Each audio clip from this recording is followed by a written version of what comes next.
Ada kata pepatah, jangan nilai buku dengan muka depan. Orang putih cakap, don't judge the book by its cover. Kata pepatah ni ada kaitan dengan kisah aku yang aku akan ceritakan. Entah macam mana aku tertipu dengan seorang hamba Tuhan yang bertopengkan agama tapi sebenarnya hipokrit. Mungkin zaman sekarang ni bukan benda yang ganjil lagi, di depan nampak baik tapi di belakang perangai mengalahkan iblis. Kisah yang aku akan ceritakan ini berlaku semasa aku mula-mula bekerja di bandar pada tahun 2002 dahulu. Masa dapat kerja tu aku memang happy gila. Aku ni dari kampung, jadi kalau dapat kerja di bandar, aku kenalah cari tempat tinggal. Jawatan yang aku dapat pun boleh tahan juga, jadi mengizinkan aku untuk menyewa sebuah rumah teres. Rumah teres ni pun aku dapat murah, sebab rekaan rumah ni dah outdated ataupun desain yang lama. Tapi aku tak kisah sangat, yang penting ada rumah. Aku jumpa rumah ni pun dari seorang rakan sekampung aku juga. Umur dia adalah dalam 38 ataupun 39 tahun macam tu. Dari luaran kalau tengok dia ni memang nampak alim. Dari segi pertuturan, gaya hidup dia, orang kata ada persis-persis imam lah, senang cerita. Tapi dia ni lama tak balik ke kampung. Entah dah berpuluh-puluh tahun dia tinggalkan kampung dan tinggal di bandar ni. Rumah yang aku sewa tu rumah dia. Dia hidup di bandar ni dengan anak dan bini dia. Tapi katanya dia orang baru sahaja berpindah ke rumah lain, jadi tak ada masalah kalau dia sewakan rumah ni dengan aku. Dipendekkan cerita, aku pun berpindah masuk ke sana. Rumah tu ada 3 bilik, 2 tandas, 1 dapur dan 1 bilik store. Rumah ni pula di kawasan taman perumahan yang terpencil. Kenapa terpencil? Sebab kawasan perumahan ni jauh sikit dari bandar. Jadi banyak lagi rumah teres yang kosong. Rumah teres tempat aku menyewa ni pula di bahagian sudut ataupun di bahagian corner. Jadi memang ada kawasan tanah lapang. Tuan rumah tu aku panggil Lan, singkatan untuk Azlan. Sebelum dia menyerahkan kunci rumah dengan aku, dia cakap dia akan keluar outstation selama seminggu. Ada beberapa benda yang dia perlu buat di rumah tu. Tapi buat sementara ni dia benarkan aku untuk berpindah masuk. Hari pertama, masa tu seingat aku waktu senja. Aku memutuskan untuk mengemaskan rumah. Aku angkat barang-barang aku masuk ke dalam dan tengok-tengok kawasan sekeliling. Sambil-sambil aku kemas barang di dalam rumah, aku jeling-jeling juga keluar. Ke kawasan lapang tu nampak suram. Entahlah, mungkin kawasan perumahan ni memang suram pun. Di dalam banyak-banyak benda tu ada satu benda yang menarik perhatian aku. Ada satu bonggolan di semak di belakang rumah. Bonggolan yang ditutup dengan kain. Kata aku dalam hati, nantilah aku tengok. Masa aku kemaskan luar, di dalam rumah pula, masa aku sedang mengemas, aku cuba tengok satu-satu bilik di rumah tu. Aku tinggal seorang tapi 3 bilik. Jadi buat apa aku bilik banyak-banyak ni? Niat aku mahu menyewakan bilik yang lain. Aku kena semak jugalah kalau bilik-bilik ni okey. Satu-satu aku tengok di dalam rumah sampailah ke bilik terakhir yang terletak di bahagian belakang rumah. Satu-satu aku tengok di dalam rumah sampailah ke bilik terakhir yang terletak di bahagian belakang rumah. Aku perasan Lan tak ada bagi kunci ni. Jadi aku tak dapat nak tengok bilik belakang tu. Aku kena telefon Lan.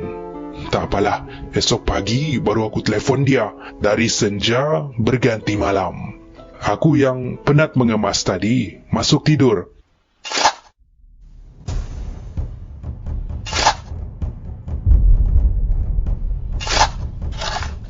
Dalam pukul 2 macam tu, aku terbangun. Aku dengar seperti ada orang yang mencangkul tanah di luar. Awal-awal tu aku abaikan je.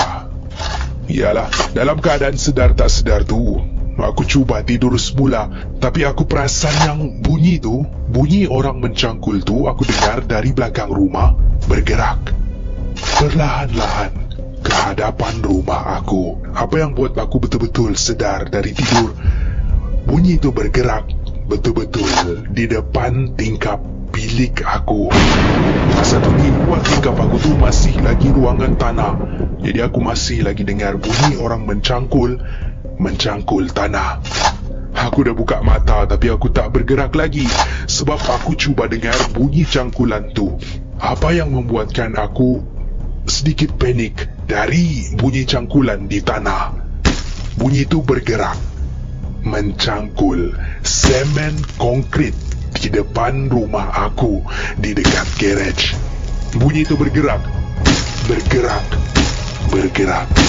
sampailah betul-betul di depan pintu masuk rumah.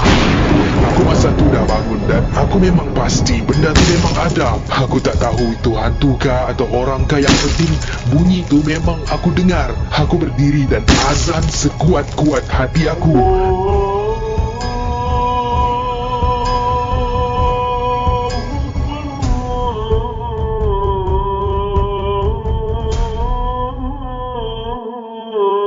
Lepas aku azan, barulah benda tu hilang. Aku buka lampu bilik dan mainkan surah Yasin di telefon aku sampailah tertidur. Sehinggalah pukul 2:30 pagi, aku terbangun lagi. Kali ni aku terbangun sebab surah Yasin tu masih lagi bermain di telefon aku. Kata aku tak apalah, mungkin benda tu dah hilang. Jadi aku ambil telefon aku dan cuba matikan surah Yasin tu.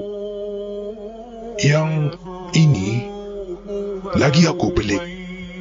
Sebab bila aku cek telefon aku, rupa-rupanya telefon aku dah habis bateri. Aku tengok betul-betul, iya, memang telefon aku dah habis bateri.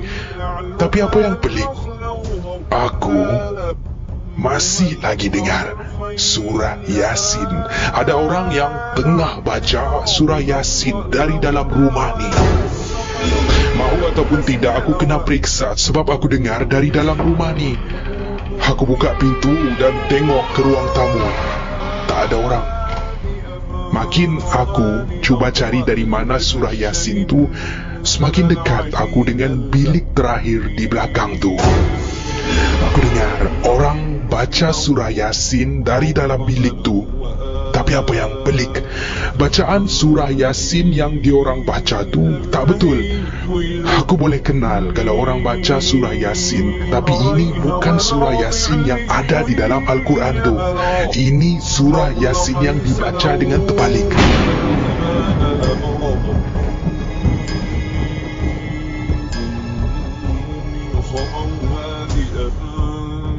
Sekali lagi aku azan sekuat hati aku dan suara tu hilang.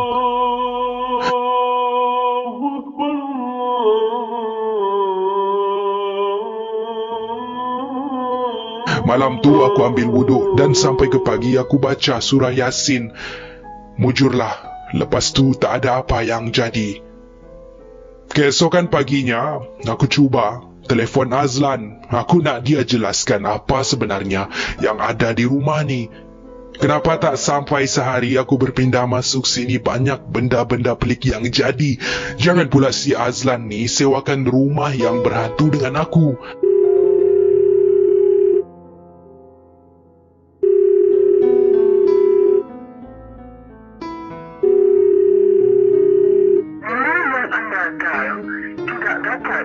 Azlan tak dapat dihubungi.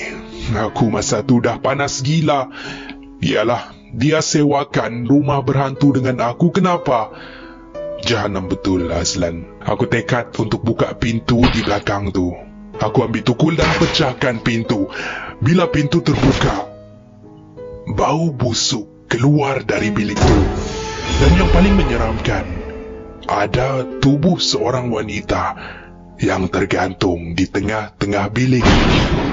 Rambutnya panjang, memakai baju tidur. Tubuh badannya memang sudah lama meninggal sebab sudah buruk dan berbau busuk.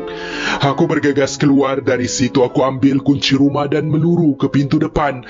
Aku buka pintu dan benda pertama yang aku nampak di depan pintu aku pula ialah bonggolan yang ditutupi dengan kain putih di belakang rumah kemarin. Sekarang benda tu betul-betul di depan pintu rumah aku. Nak tak nak, aku beranikan diri tengok apa di sebalik kain putih itu. Dan itu adalah mayat. Lebih tepat lagi, mayat seorang budak. Aku tutup semula kain dan berlari keluar. Aku masuk ke dalam kereta yang terletak di garaj aku dan telefon pihak polis. Siasatan telah dilakukan. Kedua-dua mayat yang ditemui sudah pun seminggu meninggal dunia.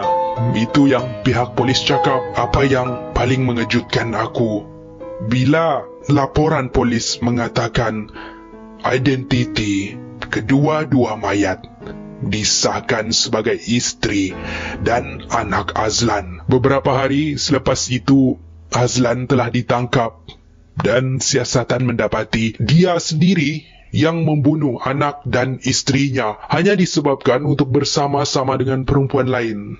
Dia sanggup untuk membunuh ahli keluarga sendiri. Macam-macam kisah di bandar ni. Aku lalui pengalaman aku di bandar ni. Aku rasa aku nak pulang ke kampung, tapi tidak. Aku teruskan juga mencari rezeki di kampung ni. Aku anggap sahaja itu sebagai cabaran. Dan sekarang untuk aku pula, aku cari tempat lain untuk tinggal. Untuk Azlan pula, dia telah dijatuhkan hukuman penjara seumur hidup.